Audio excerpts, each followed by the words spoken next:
all go hand in hand, if we build our bridge together, on that other shore will stand. We shall cross that mighty river if we all get unified. We shall cross that mighty river by and by. We shall cross that mighty river if we all go hand in hand, if we build our bridge together, on that other shore will stand. We shall cross that mighty river if we all get unified.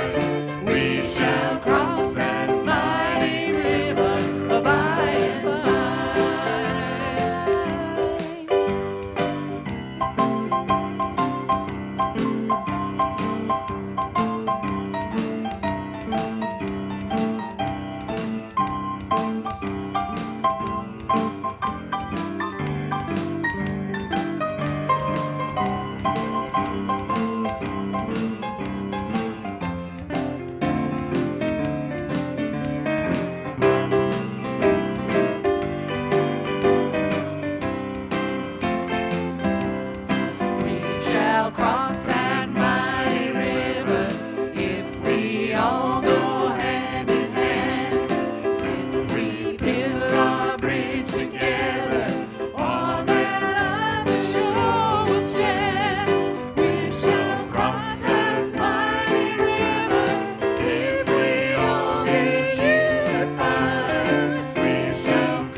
Good morning.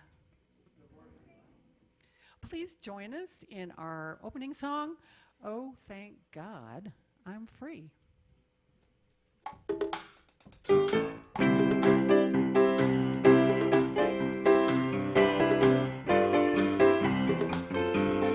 Freedom of God is my freedom. The freedom of God is my freedom. The freedom of God is my freedom. Oh, thank God I'm free. The freedom of God is my freedom. The freedom of God is my freedom. The freedom of God is my freedom. Oh, thank God I'm free. The love of God is my love. The love of God is my love. The love of God is my love. Oh, thank God I'm free. The love of God is my love. The love of God is my love. The love of God is my love. Oh, thank God I'm free. The Spirit of God is my spirit. The Spirit of God is my spirit. The Spirit of God is my spirit. Oh, thank God I'm free. The Spirit of God is my spirit. The Spirit of God is my spirit. The Spirit of God is my spirit. Oh, thank God I'm free.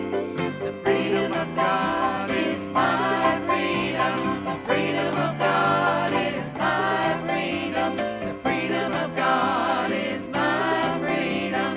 Oh, thank God I'm free.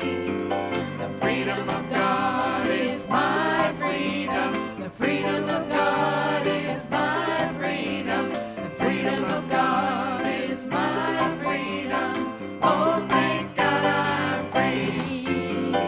Oh, thank God I'm free. Oh, thank God I'm free.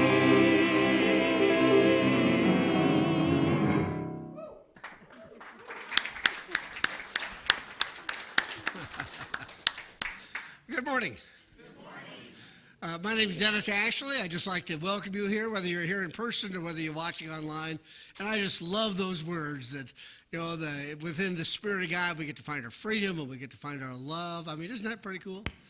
And also on the song before that, they said, reach out and touch someone. So why don't you do that right now? Somebody behind you, somebody in front of you, just, yeah.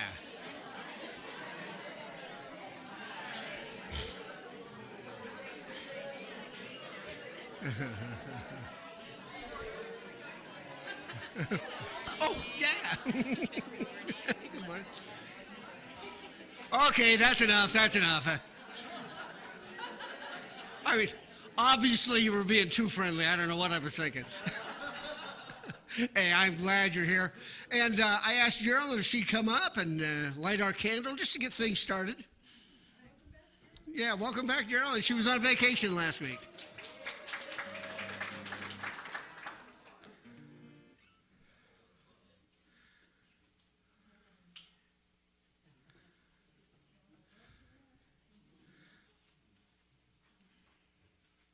There we go. So after many attempts, thank you. Journal has lit the candle, and it's just this great reminder that we have that divine spark of God within us, and all we need to do is just turn to it from time to time and put our focus there. Thank you. Yes. We have our prayer vessel up here, and if you'd like to put a prayer request in for yourself, for somebody else, a situation in the world, a situation in your life, just go ahead, fill out the prayer request, and then put it in here. And there's also two more just outside the door. And then what happens is the prayer chaplains and I pray over that for a week. We send it back to Unity Village where they pray over it for a month. And so lots of prayer power going into that. And guess what? Nothing to lose. So I think that's a really good thing. We also try and demonstrate our commitment to prayer in another way. We have our prayer chaplain program. Could I have the prayer chaplains for today stand? Okay, so we've got David, we've got Simone. So we'll have one of the people right here after the service. We'll have one person near my office. And if you'd like to pray with somebody, boy, there's just great power in that, because it's just, it's a reminder of that expression from the Bible that says whenever two or more are gathered in the name of spiritual consciousness, there's nothing that can't be overcome. Would you join me in an opening prayer? So let's just breathe. And even before we begin the prayer, there's just lots of things going on in our lives. Let's put them all aside and let's just be here for the next hour or so. It's the Spirit of God. Teach us to open our heart and our mind and our soul and our spirit to you.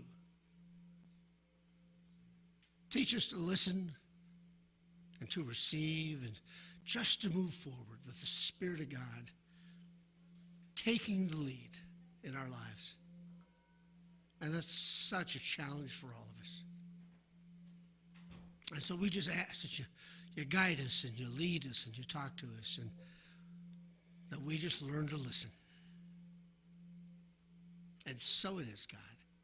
So it is. Amen.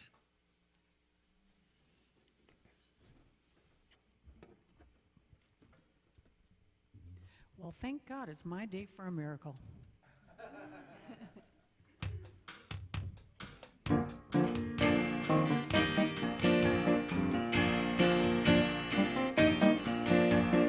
No more worries, no more doubts. Today's my day for a miracle.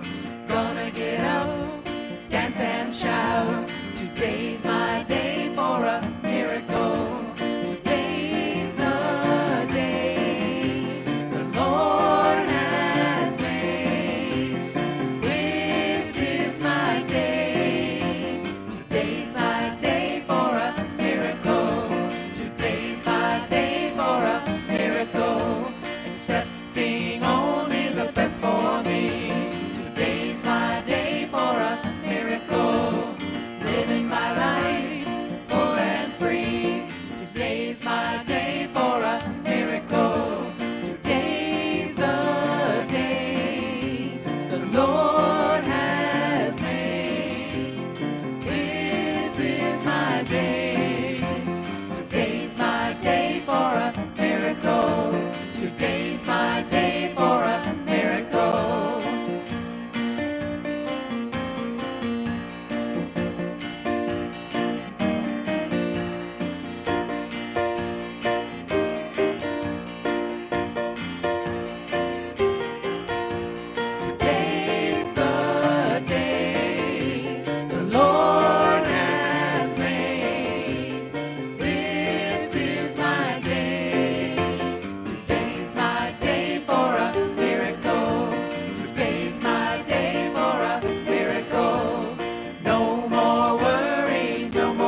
Awesome. Today is a day for a miracle. My name is Justin Derwick, and I am your celebration assistant for today. So let's celebrate. And if you need some assistance, just let me know. We love it that you're here and on this wonderful, beautiful fall morning. Welcome to Unity Center of Spiritual Growth, where all people who wish to worship here are welcome. We strive to live, love, and uplift lives. We are an inclusive and an affirming church. We bless people of all races, sexual orientations, colors, political beliefs, or anything else that they or you may have been judged on in the past. We simply welcome everyone who wants to pursue their spiritual path. Let me introduce the musicians today. And we have Gwen Gathercole on piano, and Paul, her husband, on the bass or guitar. We have Laura Weintier over here with her beautiful voice, along with Patty Ashley with her beautiful voice. Thank you. And the boys in the back doing the sound. We've got Todd Neal on the video streaming, and Brian Wright on PowerPoint, and Jim Sullenberger doing our sound. Thank you. Thank you, guys.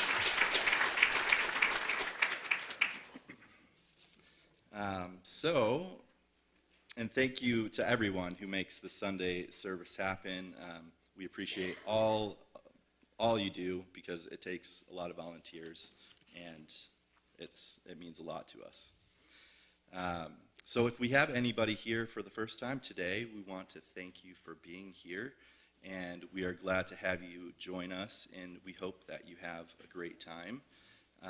We have a welcome packet for you, and if you would raise your hand, one of our greeters will bring one of those to you. And also welcome to those folks here for the first time on live stream. You can let us know you're here by clicking the Connect With Us tab on the website.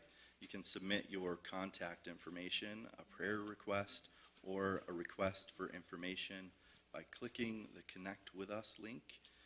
And it is available on the Synopsis tab in the website streaming window. Hopefully you guys all saw the announcements this morning describing the upcoming activities on the screen before service, but if not, they are listed in your program and on the website.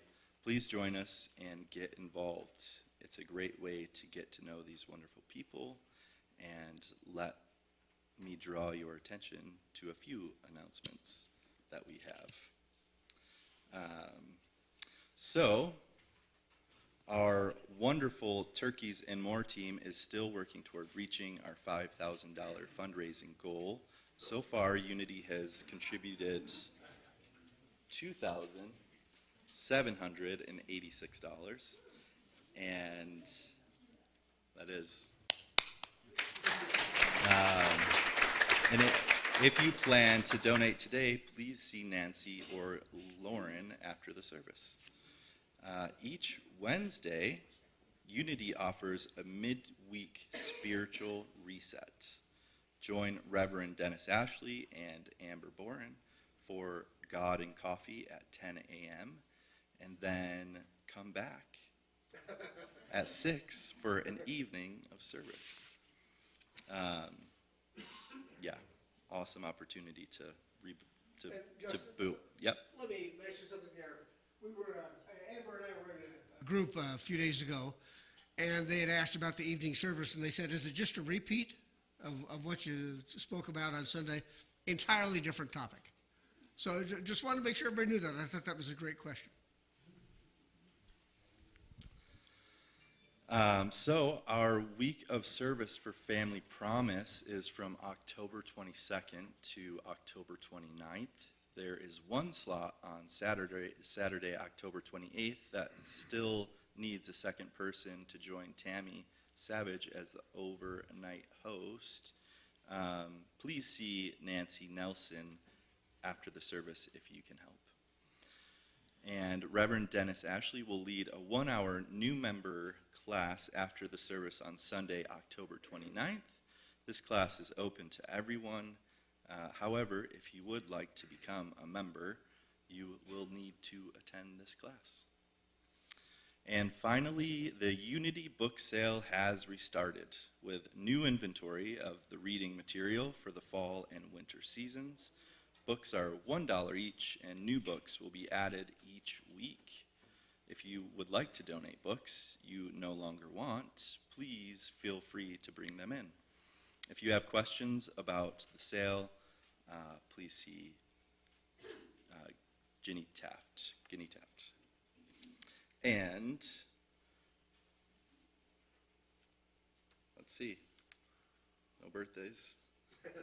We are going to have, so we have a few minutes to meet and greet one another, and we will ring the gong when we'd like you to return to your seats. So please say hi to your friends and meet somebody new.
So, every Sunday, we have someone from the congregation come up and read us a blessing before the meditation.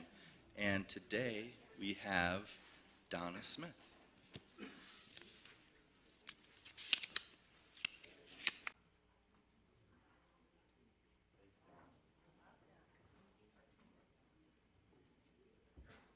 Good morning. What a pleasure to see this so full and so many new people today.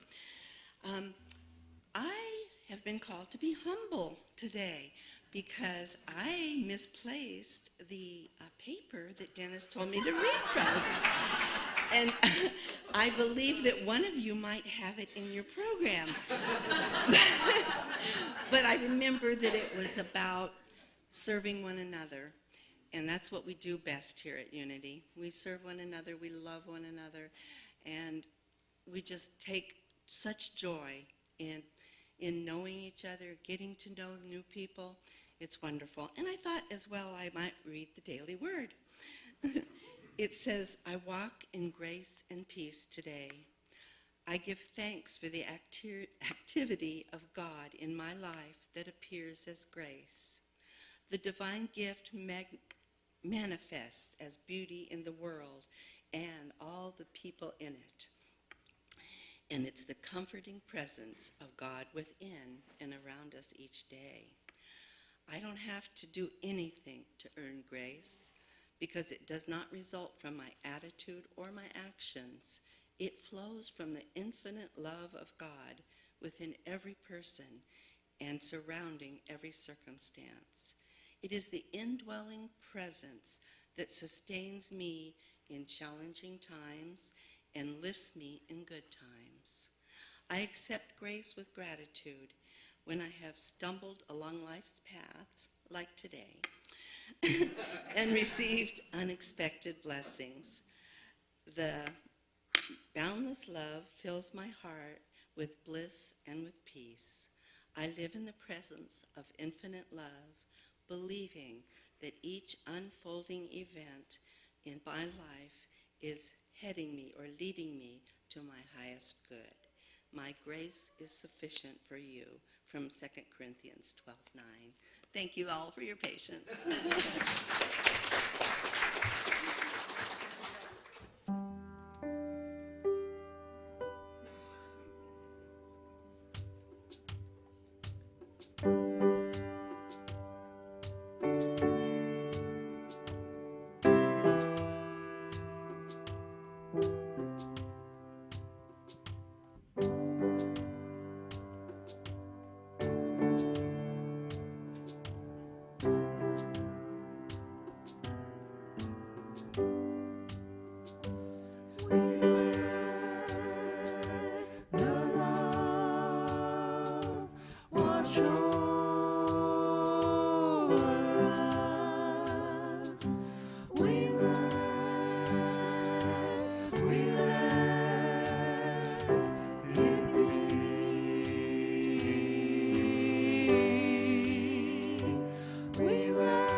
Would you join me in meditation for a few minutes?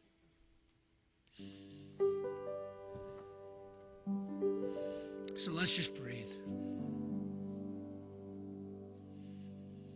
Breathing in.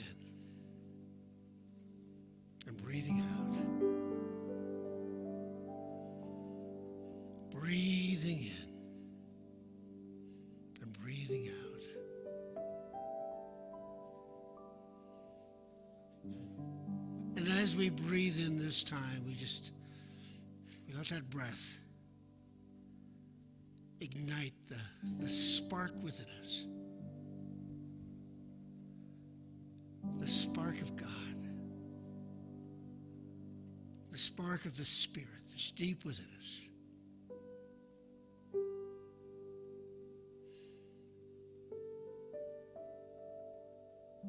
And as we breathe in, it just helps us remember that we are here to greet life. And life is here to greet us.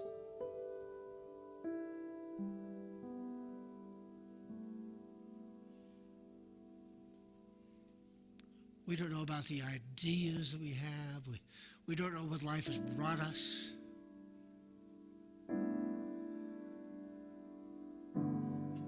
We don't know about the games we play or the costumes we wear. We are just here as an expression of the universe. We are here to love and to be loved. We are here to give love and receive love.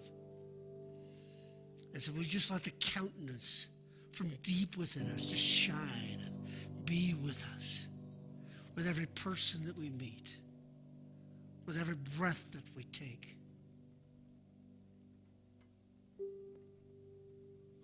We are so moved. And we walk in the grace of God, the light of God. And so now we bring that light from deep within us. We let it fill every piece of us, our mind, our heart, our soul, our spirit. We are filled with the light of God, and it can be no other way.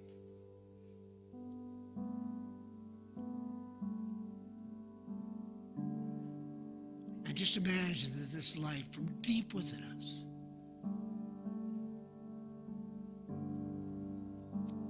shines out through this room, and it touches every person here. It fills us with light and love, and we can hardly believe the acceptance we receive for simply being who and what we are.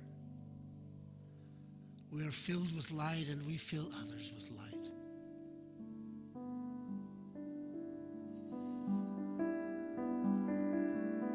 Let's just take that awareness into the silence for a moment. And let's just be with it, this giving of love, this receiving of love, this receiving of the light and this giving of the light in the silence.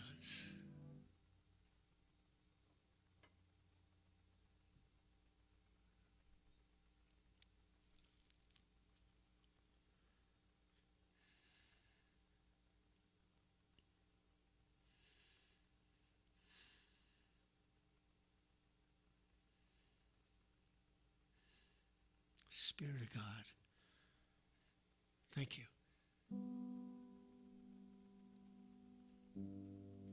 Thank you for reminding me who I am and why I'm here. Thank you for showing me a pathway to love and for helping me to take the first few steps.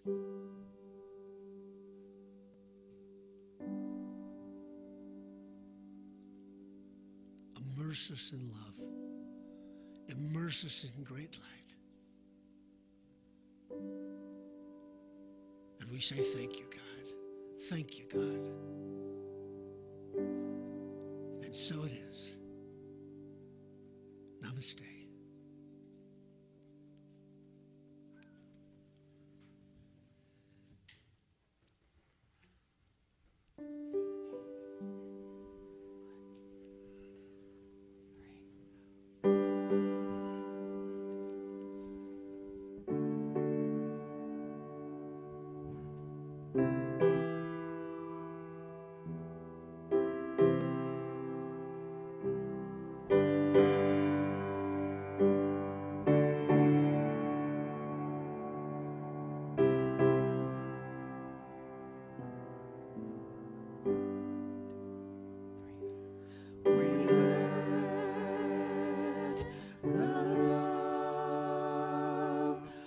wash over us. We let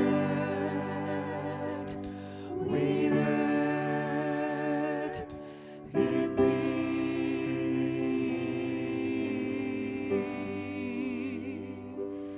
We let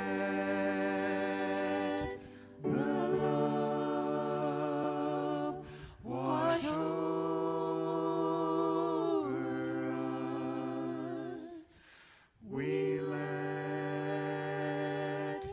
We let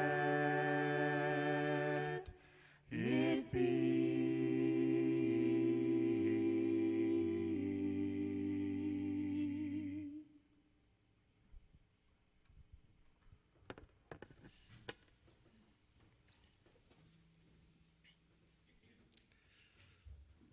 I was just sitting up there listening, and of course, you four were singing, and it was beautiful. But also, a lot of people from the congregation were singing, so I just got to sit right there and just receive it all. It was pretty cool. So there was this guy named Nick, and he was the bouncer at the Interplanetary Bar and Sushi. And it was not his favorite part whenever there was trouble at the Interplanetary Bar and Sushi, but he heard that there was a guy up front at the bar.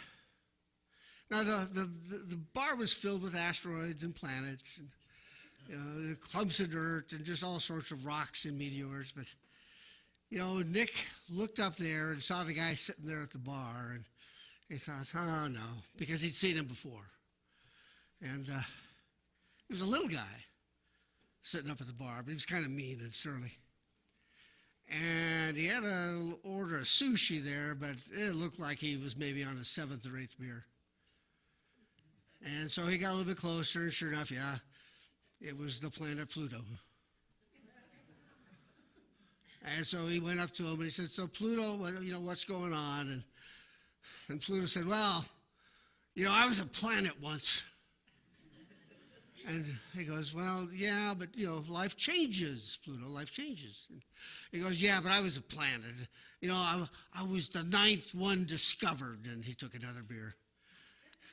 And he goes, yeah. And he goes, and what I'm really mad about tonight is there's that whole interplanetary dance that's been going on for 14 billion years, every year. And I didn't get invited this year because I'm not a planet anymore. Well, Nick said, let's be real. He goes, it hasn't been going on 14 billion years. Our solar system's only been here 4.5 billion years. And that would just really tick Pluto off. 4.5 billion years, 14 billion years, what's the difference? I need to be at that interplanetary dance. It's only right. I've been going there for 4.5 billion years. And then he got up and he stormed out. And Nick was glad that he stormed out because he wasn't sure exactly what to say because he'd been there before with Pluto. Interesting when you take a look at that little story, right? Because what Pluto didn't understand is life comes to us all. And sometimes we're riding pretty good. Sometimes you're a planet. Sometimes you're not. Sometimes things are going really well. And sometimes they don't seem to be going so well. I think the truth of the matter is that, yes, absolutely, life comes to us all. I think actually what happens is I think life comes to the door. It knocks on the door, and then it runs. And then we go out, we open the door, and there's nobody there except whatever life has brought us. And sometimes it's really something pretty interesting and good and powerful, and sometimes it's, now this is a technical word from the Bible, sometimes it's just really crappy. That's from the original Greek. I think life comes to us all. And it's good and it's bad. And so one of the things that we need to do is just to say, yeah, life is there and it presents itself. Life comes a-knocking. And it always will. Sometimes we think we had the perfect job and we get laid off. Sometimes we think, man, I'm doing a really good job with my health, and then we come to the doctor and we find out we have cancer. Sometimes we think, well, maybe I'm supposed to spend the rest of my life alone because a relationship never really seems to come to me, and the next moment, something magical just kind of enters our life, and it's perfect. Life comes to us all. And so what's our job when life comes to us and it presents things that might be good or might be bad? Well, at least one part of the job is to realize that when things seem like they're falling apart, sometimes they're just falling into place. And we have to be willing to take a little bit longer look at things. We have to be willing to kind of entertain the idea that maybe the Spirit of God is involved in some ways that we just don't really understand. And sometimes it's just not very good at all. I love the words of that great philosopher, Reba McEntire. And here's what Reba had to say. When life brings you to a dead end, sometimes you're just supposed to turn around. I think that's pretty good. I mean, we get to size up all kinds of situations, right? I mean, that's what we do in our life. And when we size different kinds of situations up, what we do is we say, okay, some of these I'm supposed to somehow make it work, and other times I'm just supposed to turn around and try another pathway. Guess what? We get to spend the rest of our life figuring out which is which. I think one of the first things we can do, though, that'll help us figure out which is to simply be curious and not so judgmental. To be curious and just try and discover what it is that's going on. If we're having a tough relationship with somebody else, how powerful to say, maybe what I should do is be more curious and less judgmental. Kind of like, sometimes that's real easy, sometimes it's really tough, but they see the world so much differently than I do.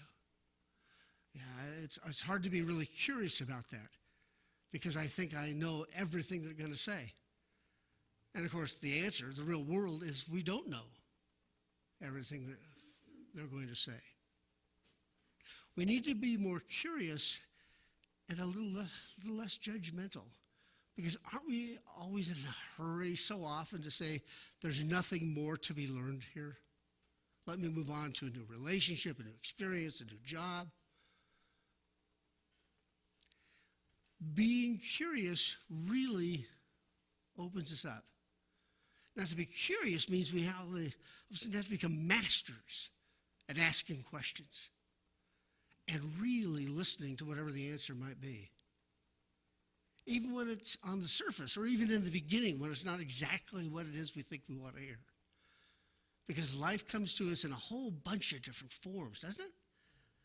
And sometimes it comes in the form of a health challenge, sometimes in the form of a relationship challenge, sometimes in the form of a challenge on the job, sometimes on the challenge in a retirement. And so what that says is, with another person or with the situation in which we find ourselves, it just makes sense to be more curious and not so much judgmental. To simply say, I have so much to learn here in different situations. When I go to a group like a Course in Miracles, they meet once a week, and there's a spiritual evolution group that meets once a week. And if I sit in those groups, it's always a surprise for the group leader because I don't say hardly anything. Partially because I get to talk a lot anyway, right? That's one reason. But the main reason that I mostly just listen and I don't talk much is because what I've discovered over the years is that I think when people are talking, when people are sharing, it might be great stuff, but I know they're not learning a thing. They're sharing what they have, and maybe it's really good stuff to share. I like to learn. And so I just like to listen. And I just kind of to soak it all up, and then sometimes I feel, okay, I'm being a little greedy, so I'll say something, just to to say something. But I like to listen. I like to learn. I like to be curious and not so judgmental.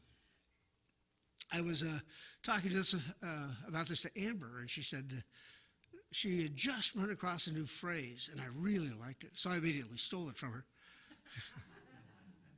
Intellectual humility. Oh, isn't that interesting? Intellectual humility. And what intellectual humility says is that, and there actually, as I read through it and looked at different articles, there's actually quite a bit of research on it. What it says is people who are humble about their intelligence are happier, that they lead more peaceful lives, and that what they're trying to do is to be intellectually humble. That they're not trying to say to themselves or to other people, I already know it all. Yeah. And of course, that's easy to say, isn't it? But man, it's sometimes really tough to do. And I have one piece of advice for you that I mention, I don't know, once every couple of months. If you find yourself getting angry in certain kinds of situations, if you feel like this person's an idiot and I really know a lot more than them, get off of Facebook. You will never convince them because they don't know you and you don't know them. Yeah. Instead, be intellectually humble. I think that we have to come to the realization that our expectations seem to block our vision. And we do have expectations about how things are supposed to look, about how things are supposed to work. And so maybe I have some of the examples I already used, maybe I have an expectation about my life and I'm supposed to be in pretty good shape and things seem to be going pretty well. And then I find out I have cancer. Wow, what a change. And the question then becomes, can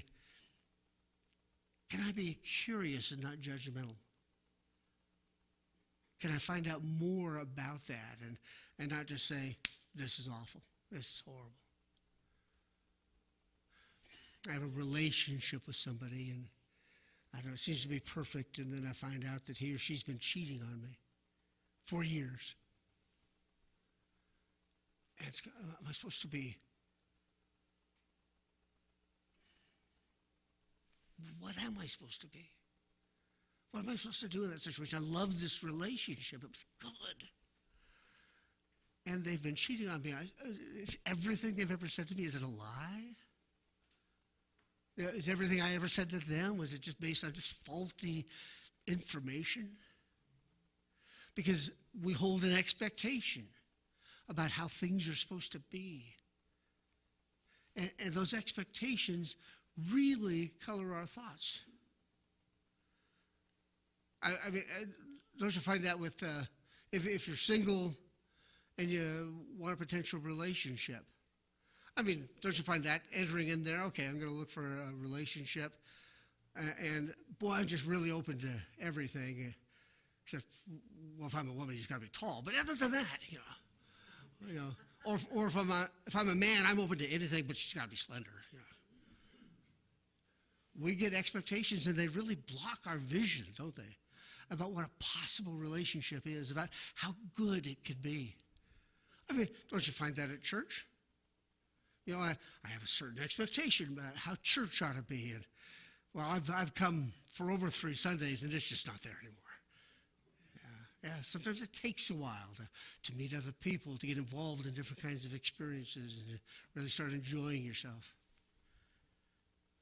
Yeah, so I think sometimes what we need to do is just kind of examine those expectations that we have, because they block our vision. They color what we actually see. They take us away from the experience that's in front of us. They act like this filter, this screen that blocks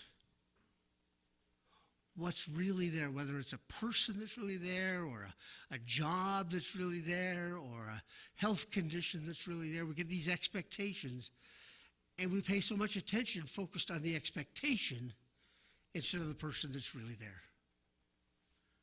And we color and we filter and we screen. I sort of think that we have expectations about our view of God, don't we? We've been doing this God and coffee thing on Wednesday mornings. And some really great discussions, I think, about what's your view of God.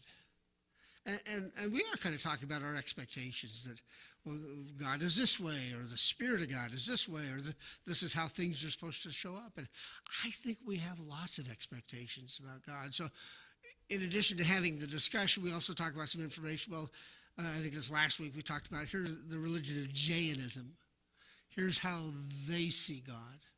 And I think the week before we talked about, I've forgotten, what did we talk about before, Jack? Was it Hinduism?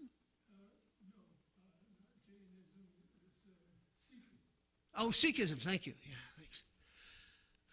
And how, for me at least, how fun, how challenging, how interesting to look at some of these faiths that have sometimes hundreds of millions of followers and say, okay, what's the special spin they put on not just God, but their relationship with God? Yeah, that's pretty cool. I think that it's healthy to keep examining our expectations, the expectations we hold about how God is supposed to show up in our lives. Whether we think of God as some divine principle and not human in any way, or whether we think of God as kind of like this superhuman. I read this great article, and what it said was, God does not know how everything's supposed to turn out. God does not know the past and the present and the future. Boy, that just really kind of flew in the face of my expectations. But I read it, and it's pretty interesting. And what it said was, how boring would it be for God if God knew how everything was supposed to turn out? But then it got a little bit deeper, too. What it said, too, was God can set up the conditions, the situations, and so on. But if God knows how everything's supposed to turn out, if God knows the future perfectly, then that's really the absence of free will. There's no longer free will. And I kind of had to think about that one. I thought, yeah, that's kind of true. If God knows how everything's supposed to turn out, then what we need to do is understand we wouldn't have any more free will. So instead, we just kind of go along with the Spirit of God. And we say, we don't know how things are going to turn out exactly. So conditions have been set up. And what I choose to believe is after death that the Spirit of God is going to take care of us. But doesn't know how every situation is supposed to turn out. I find that interesting. I find that challenging. I kind of find it fun. So what I want to leave you with is the idea that let's use intellectual humility as we explore our relationship with God and as we explore our relationship with people. Let's get in the habit of asking more questions. Let's get in the habit of passing less judgment. And instead, just be open to all the things that we can learn about each other, all the things that we can learn about this life experience that we're walking through right now, because it is just filled with something powerful and magical. Second thing I'd say is let's make sure we use more and more curiosity rather than judgment, because the person standing in front of us, if we start asking questions and we get curious about what's going on with them, they are going to blow away every one of our expectations. It's kind of like, I never thought about that. You know, and then the last thing I'd say is that life comes to us all. Life comes a-knocking. And when it does, let's just greet it. Let's realize that those things that we think immediately are bad, let's wait a couple of beats. Let's explore. Let's be curious about it and see what's really there, because there's going to be more there than we realize. There's going to be so many different possibilities and opportunities. So be curious, ask questions, and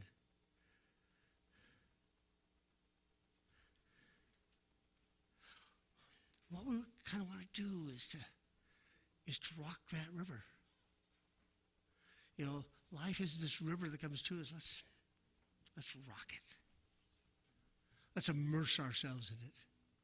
Let's explore people and relationships and friendships in so many ways we just can't hardly believe it all.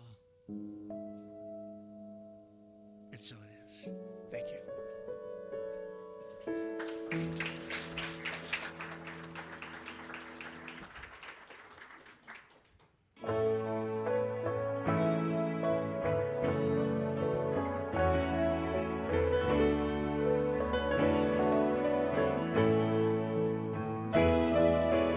All we can do is be there for each other in these times when we don't know what to do. All we can do is be there for each other and help each other through. All we can do is be there for each other in these times when we don't know what to do. All we can do is be there for each other and help each other through. Twists and turns, unexpected, day by day, moving on. I don't have all the answers, come what may, right all we can do is be there for each other in these times when we don't know what to do. All we can do is be there for each other and help each other through. Crashing waves touch the shore. Time moves faster every day. Ebb and flow, no control. All that's left to say is all we can do is be there for each other in these times when we don't know what to do. All we can do is be there for each other and help each other through. And help each other through.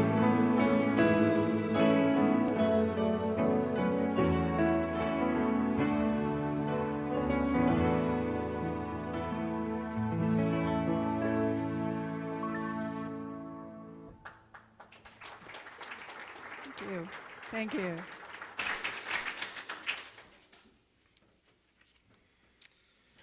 Hey, everybody.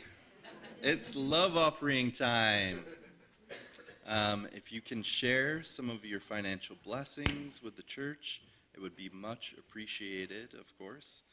Now, if this is your first time here, please know that we don't ask you to give. Instead, please just be our guest. And if you are watching online, you can contribute by clicking on the Give button in the website streaming window, and offering will be very secure. Now, we always have someone from the congregation who reads our Sunday Prosperity Blessing, and today that is Patty Ashley.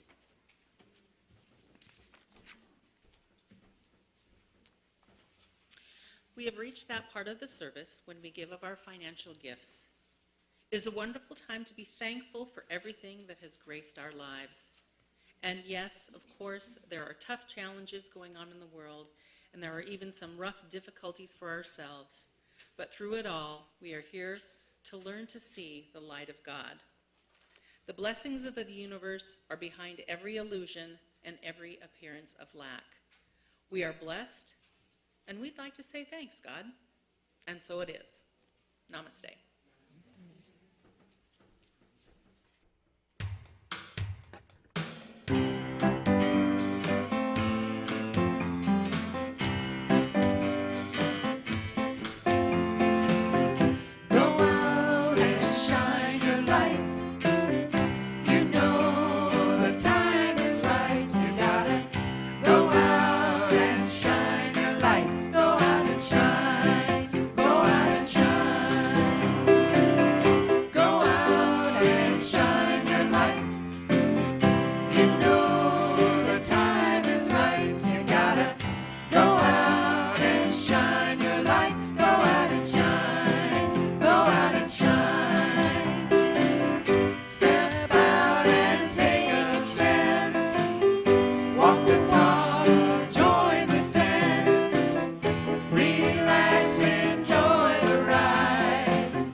Join me in saying a prayer of thanksgiving for these gifts.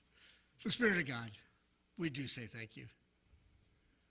We understand that the financial gifts are important to the church, of course, but what's more important is that we start understanding that life comes to our doorstep all the time with what seems like good stuff, what seems like bad stuff, and help us to learn more. Help us to be more curious. Help us to be more non-judgmental and really welcome every situation into our lives and try to understand it. And so it is, God. So it is. Amen. Okay. And because it's getting to be the end of October, we're starting to do some financial planning for next year. I asked Lauren if he'd come up and talk to us for a few minutes.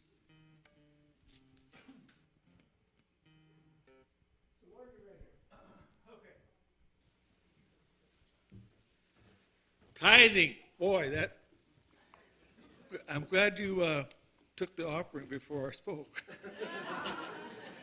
But anyway, Nancy and I have been blessed because our folks were tithers. I'll give you a little example. When I was 11 years old, we had 6 kids. I was the oldest. Dad worked his butt off, and Mom, and he was always busy going to church, right? He said, Butch, write a check for $10. My nickname was Butch. So I would do that and figured out, that was his tithe. Well, but when I was 15 and started working for him, we had a construction company, And we were working, and at this point, my sister was doing that duty, but she was going to church already. He said, "What's write out a check for the church?" I said, "Okay, $10. He says, "No, 200. 200. Why are you giving him 200? I've made $110 all week, and I put in 80 hours. And my buddies from football worked the same. That doesn't seem fair, Dad. What's going on?" "That's my tithe." "Oh." I was always quick with numbers. "So you made $2,000 last week?" "Yeah." That enrolled me, and I figured out later that $10, he was making $100 a week to take care of us 6 kids. We always had stuff. Everybody's been sick, and tithing was very important to me. Nancy and I, we're still living a dream, basically. Give you a little example. I've got 10 golf balls here. Let's pretend each one of those is worth $100. Okay, so that's $1,000 income. Okay, the orange one is for God. The green one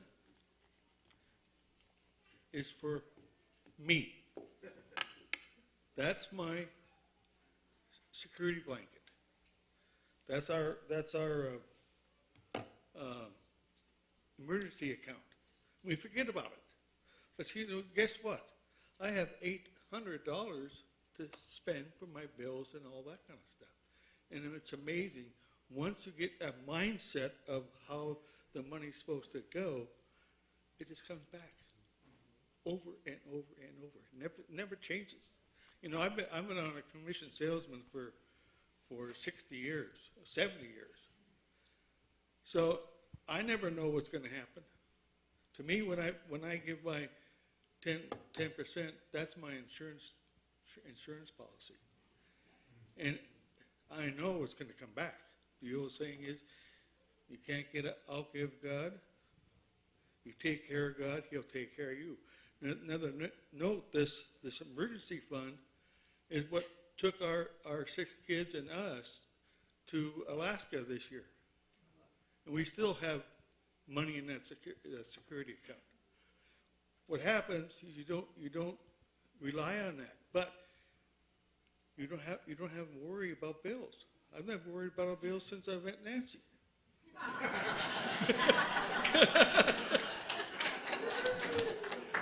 Because she takes care of all that. But she has no worries either. She's never come to me and said, "Oh, we got a problem here." But anyway, get on the dream schedule. Get your own dream set up, and you'd be surprised how much more fun it is to tithe to God. You cannot give God, and this is the best secret in all of Coeur d'Alene, Union Church. I mean, people don't realize we don't preach damnation and all that kind of stuff, but God is good, and have fun. I'm 80 and I'm still having fun. And we've been blessed with our house. I mean, lots of you have been out there. It's paradise. When they come, I say, "Welcome to God's country," because it's fun. Get out and dream with me, okay?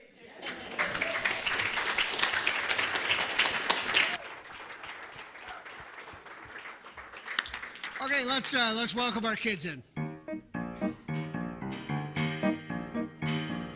This little light of mine, I'm gonna let it shine. This little light of mine, I'm gonna let it shine. This little light of mine, I'm gonna let it shine, let it shine, let it shine, let it shine.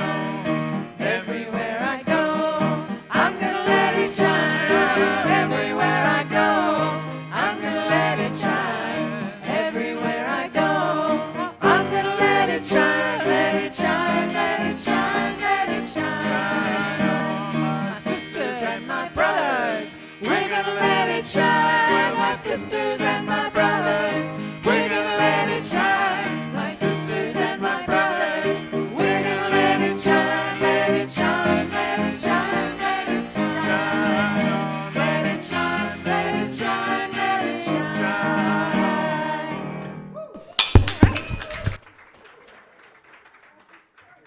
So, Amber, what did the kids learn about today? I'm going to let Jen go first. We did an I Like Myself activity, and the kids talked about things that they liked about themselves. Nice. And today we did prayer beads with the Ho'oponopono prayer. We did some singing bowls and cleared some energy. And then we also practiced the virtue of flexibility. Originally I had a lesson planned on curiosity, but when the kids came in, I had oil paints and pastels and toothbrushes and watercolors, and they were just really into exploring their creativity. So we decided instead of pushing forward with curiosity, we'd explore creativity and practice the virtue of flexibility. So that's what we did. And last week, we had an affirmation about self-love that we forgot to do. So this week, we're going to do it. And I'm going to pass the microphone off to Zaya. And he would like you to repeat after him, after he says the affirmation. So there he goes. I love myself just as I am today. I love myself just as I am today. I choose to be kind. I choose to be kind. I am a good person who deserves happiness, wealth, and peace. I'm a good person who deserves happiness, wealth, and peace. I accept myself unconditionally. I accept myself unconditionally. Thank you, Zaya. Okay, kids, if you'd like to go back to your parents or grandparents or guardians, that'd be great.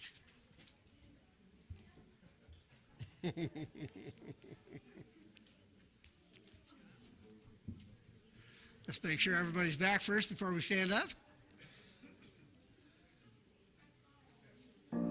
Okay, would you please stand if you're able and join hands?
Prayer for protection together.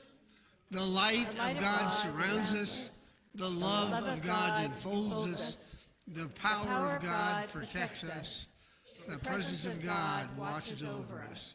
Wherever we are, God is, and all is well. Amen. Thanks for being here today.